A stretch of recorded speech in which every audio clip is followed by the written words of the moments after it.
E aí, meus iluminados, gostaram da proposta do meu canal?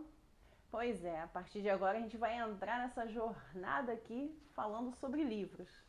E eu queria começar falando sobre este livro aqui, ó, Tambores de Angola. Você já ouviu falar? Você o conhece? Já leu?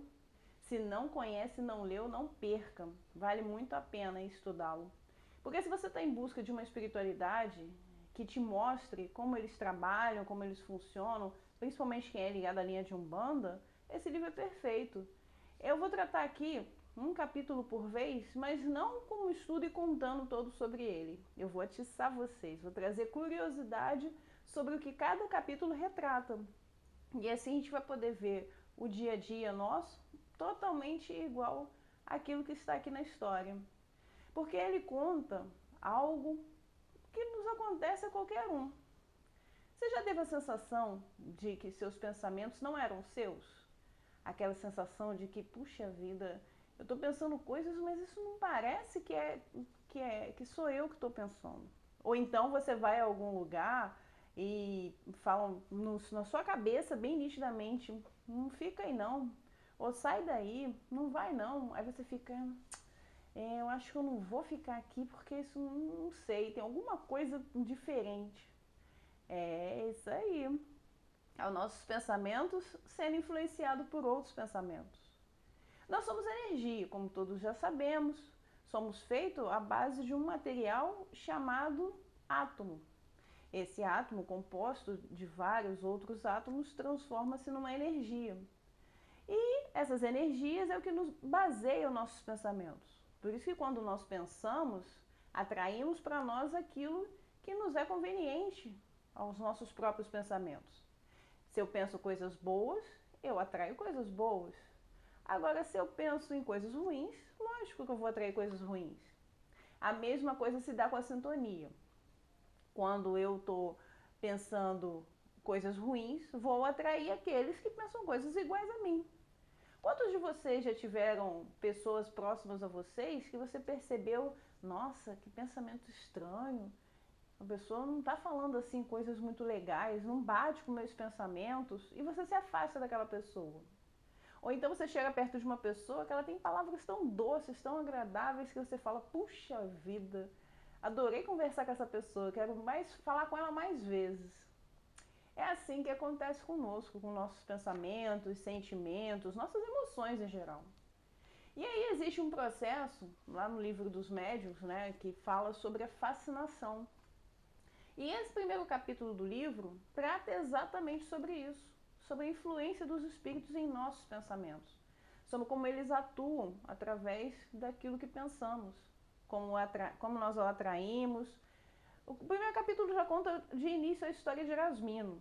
Erasmino é um rapaz, meia idade, vamos dizer assim, que trabalha, mora com sua mãe, né, Dona Nikita, e um belo dia ele está sentindo tormentos nos seus pensamentos, já tinha algum tempo, ele sentia que seus pensamentos não estavam legais, foi a médicos, psicólogos, fez vários exames médicos, nada constatou o que seria.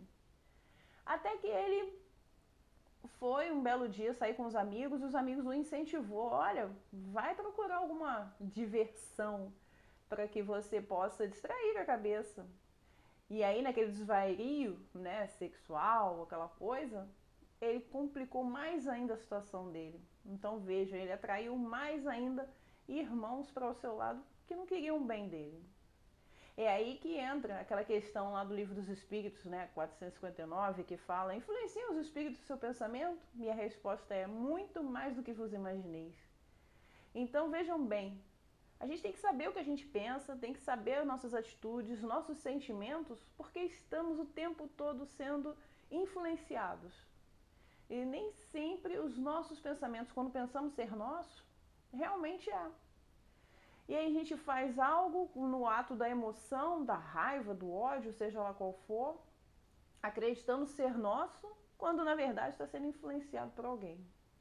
E aí, continuando a história de Erasmino lá nesse primeiro capítulo, sobre fascinação, ele vai falar, ele vai, né, o autor ali vai contar a história em que o Erasmino num belo dia, ao sair com os amigos, dentro de sua casa ainda sente uma perturbação mental, já começa a ouvir vozes, ver vultos e até que ele desmaia. Nisso que ele desmaia, os irmãos em sofrimento, vamos chamá-los assim, se aproveitam da situação e manifestam-se através dele. Fala coisas perturbadoras e quando ele retoma a si, por mais que ele estivesse vendo tudo que estava acontecendo, mas não tinha reação sobre a sua própria pessoa, ele retoma e fica desesperado. O que está acontecendo comigo? E vai procurar psiquiatra, psicólogo, e não encontra as respostas. É aí que entra a questão espiritual. Até que vem uma vizinha, que a sua mãe já desesperada, não sabia o que fazer, chama a vizinha fala, ele é médium, ele tem que desenvolver.